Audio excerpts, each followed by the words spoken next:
In this video we are going to study a masterful game in which we will see how Black destroys the Smith-Morra Gambit. The game began with the moves e4, c5, the Sicilian defense. Now, White played d4, occupying the center with his pawns. Black responded with c takes d4, eliminating White's central pawn and exchanging it for his side pawn, leaving Black with a majority of central pawns. Now, White played c3, the Smith-Morra Gambit, which is one of the most dangerous gambits that White has at his disposal to play against the Sicilian defense. Black accepted the offered pawn by capturing on c3. White played knight takes c3. Black played knight c6, developing his queen's knight on its natural square. White played knight f3, developing his king's knight. Black replied d6, increasing control over the e5 square and allowing the development of his queen's bishop. White played bishop c4, developing his king's bishop onto a good diagonal and preparing to castle. The plan for White is to develop his pieces to good squares with short castling, queen e2, to place his king's rook on the d1 square and press along the d-file. He can follow up with moves like bishop f4 or bishop g5 and finally rook to c1. Now Black played a6, a key move in the defense. This is a very good move, which controls the b5 square and prevents the White pieces from making use of that square. Now, the move knight g5, attacking the f7 point, is not dangerous, since Black simply replies e6. And then they can continue with moves like b5, knight e5, bishop e7, knight f6, etc., and they have no problem.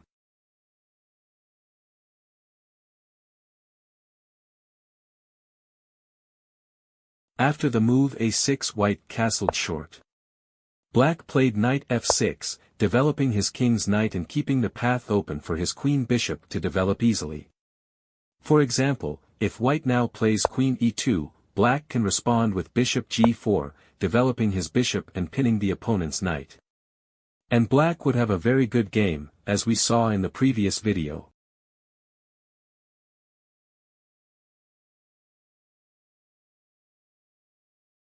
And if White plays h3, with the idea of controlling the g4 square, Black simply plays e6 and the game would continue as in the game, but with a useful tempo advantage for Black.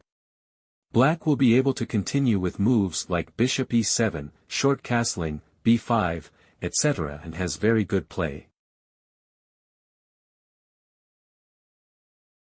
After the move knight f6, White played bishop to g5, threatening to capture on f6 to double the Black pawns.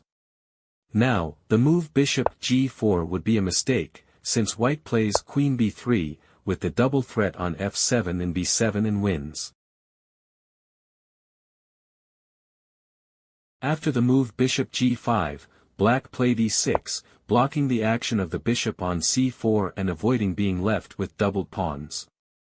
White continued with queen e2, mobilizing his queen to connect the rooks. White's plan is to bring his rooks to the d and c files and he will have a very good attacking position. But now Black can play h6, which is another key move. Black forces the White bishop to make a decision. For example, in case bishop takes f6. Black plays queen takes f6 and has an advantage, since he has an extra pawn and preserves the bishop pair.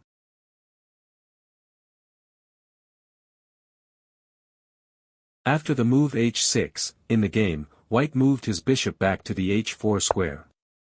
Black played g5, attacking the enemy bishop again. White responded bishop g3, and Black played knight h5, with the idea of eliminating the enemy dark-squared bishop. White played rook f to d1, with the idea of activating the rook and starting to press along the d-file. Black captured on g3. After h takes g3.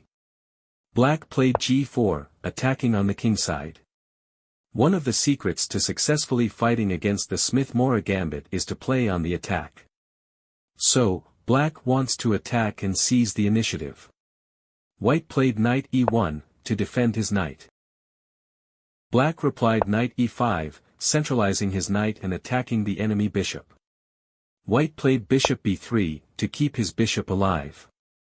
And black replied h5, continuing his attack on the king side. Black keeps his extra pawn, has the bishop pair, has the possibility of organizing a dangerous attack on the king side and already has the advantage. Now white played knight d3, reactivating his knight and threatening to eliminate the black knight from the center. Black replied bishop g7, developing his king bishop, occupying the long diagonal of dark squares and reinforcing the defense of his knight. White played knight f4. Black replied h4, continuing his kingside attack, with the idea of opening lines and attacking the white king. White played queen d2, threatening to capture the d6 pawn. Black played h takes g3, to weaken white's castling and open lines to attack the opponent's king. After f takes g3. Black played queen b6 check. After king f1. Black played bishop d7, completing the development of his minor pieces. Now it would not be possible to capture the d6 pawn, since after queen takes d6. Rook takes d6. Black plays rook h1 check and wins.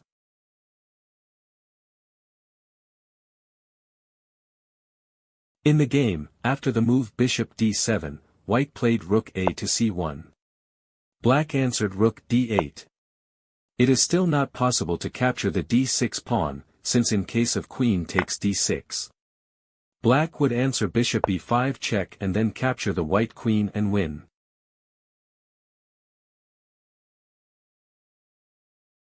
In the game, after the move rook d8, white played king e2, trying to place his king on a safer square. But black played knight f3, infiltrating with the knight into the heart of the enemy position and threatening to capture the opponent's queen.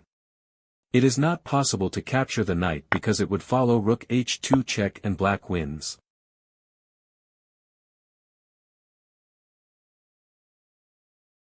In the game white played queen d3, to defend his queen. Black answered knight d4 check. White played king d2 trying to escape with the king to the queen side. Black played knight takes b3 check. After it takes b3. Black played queen f2 check. If now white plays queen e2, black would play queen takes g3 and the white king will not resist many more moves.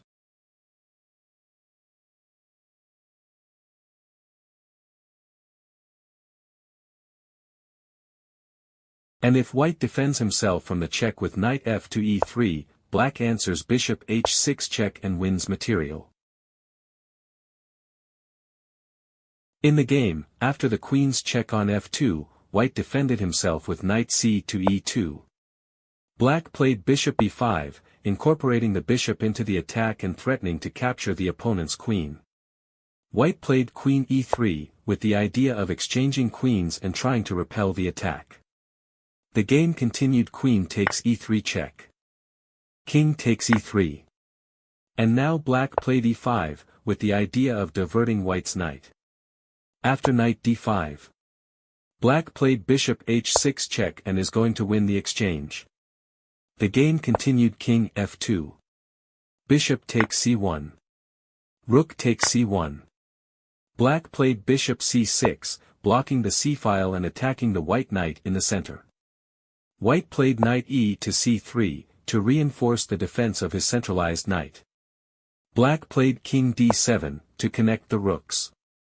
White played knight f6 check. And after king e6. White captured the g4 pawn, with the idea of trying to recover some material. Black answered f5, attacking the knight on g4 and the e4 pawn. After e takes f5 check. King takes f5.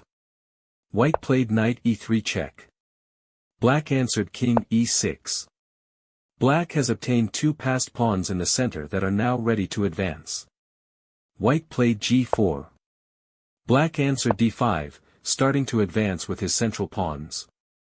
The immediate threat is to advance with d4, which would win more material. White played knight e2, to anticipate the opponent's threat. Black played d4, advancing inexorably with his passed pawns, which are unstoppable. White played knight c4, to defend his knight. Black played rook d to g8, threatening to capture the g4 pawn. White played king g3, to defend the pawn. But black played rook g5 and white finally resigned. A very instructive game in which we have seen how black completely destroyed the opponent who tried to use the Smith-Morra Gambit. The Smith-Morra Gambit is a very aggressive and powerful gambit against the Sicilian defense, in which white sacrifices a pawn in exchange for good development of his pieces. But if you know how to respond to this gambit, following the secrets we have seen in this video, you will be able to win many games.